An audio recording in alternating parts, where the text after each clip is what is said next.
Alright, Hot Garbage Squad, spicy new patch notes here. Click on your media. This is not clickbait. Violent proc got nerfed. Newer players will have a better entry to RTA.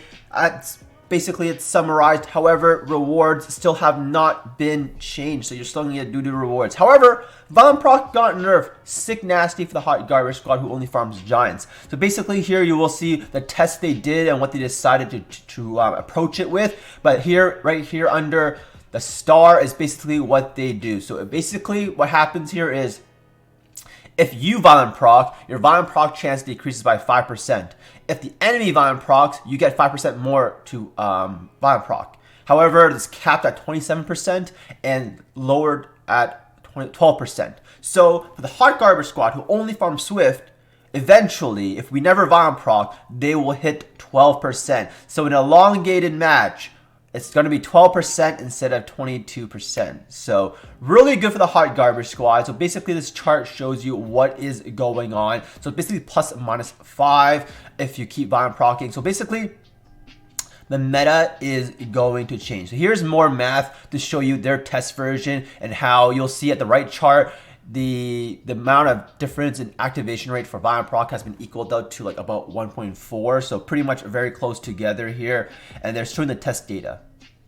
What I want to show you here is what this really means here is there's going to be a shift in RTA meta. No longer will there be 4 units that are on violent, because if you keep violent procking, the chances go down, and your violent runes, the quality of your violent procs are going to be decreased, right? One violent proc will not be as game-changing as it used to be. However, you will see more Swift monsters.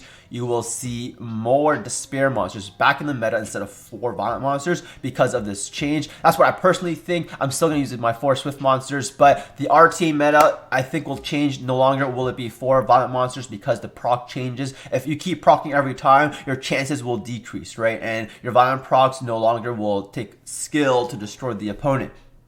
So anyways, another big change here is the point system change. So if you care about that, you can read it. But honestly, like they changed the amount you need for G3, G2 because of the point system change. However, they didn't really change the points required for the lower levels. So I'm not really into that. But what I want, Star Butterfly, is to continue on this video, and what we're looking at here is they're going to implement it, and a big thing, I'm trying to find it right now. So, I'm distracted! Star Butterfly, oh my god. So what was that big, okay, another big thing here is the runes. So here, where is the runes?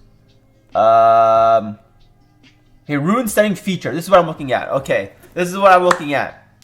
So now you have 2 rune sets. One rune set for RTA, one rune set is specifically only for RTA, guild or regular Summoner's War gameplay that's not RTA. If that makes sense. So let me say that again. So regular gameplay that's not RTA, and then RTA specific rune monsters. So now your rune depth for those who don't have rune depth can not actually play RTA. However, the biggest barrier to RTA is still the rewards. People aren't going to play it because the rewards are doo-doo. So the big elephant in the room has not been addressed yet, the rewards. However, they have made a good step to let newer players play RTA, because no longer do they have to split their PvE runes to their PvP runes. But at the same time, for the end game players here, I'm talking G3 players. You know those guilds that call themselves the RTA only guilds, and then their siege monsters have some leftover runes? Well, you're going to be in a very big problem here. They're going to slap all their RTA monsters onto their guild siege monsters, and you're going to face some really strong guild siege monsters that you probably would not have otherwise, because they focused on RTA and not guild war and guild siege anymore. So you are, for high end game players, I'm talking about, let's say if you're in guild siege right here, I'm talking about if you're like in the top 10. Like malicious, we all know not a lot of them do guild war.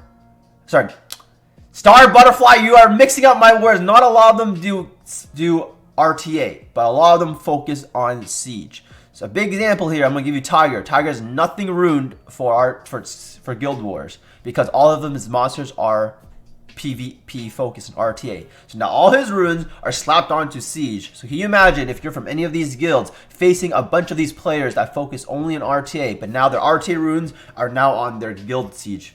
That is a big change for G3, but for lower entry level players, it's gonna be pretty sweet. I don't think the point system change is gonna be a big deal, honestly. It doesn't matter to me too much, but you can read it. Those are two big things I wanted to highlight. So if this helped you, it's exciting. I don't know if I'll keep playing RTA, but it's good, exciting for newer players and everyone else. Peace. Foxy out.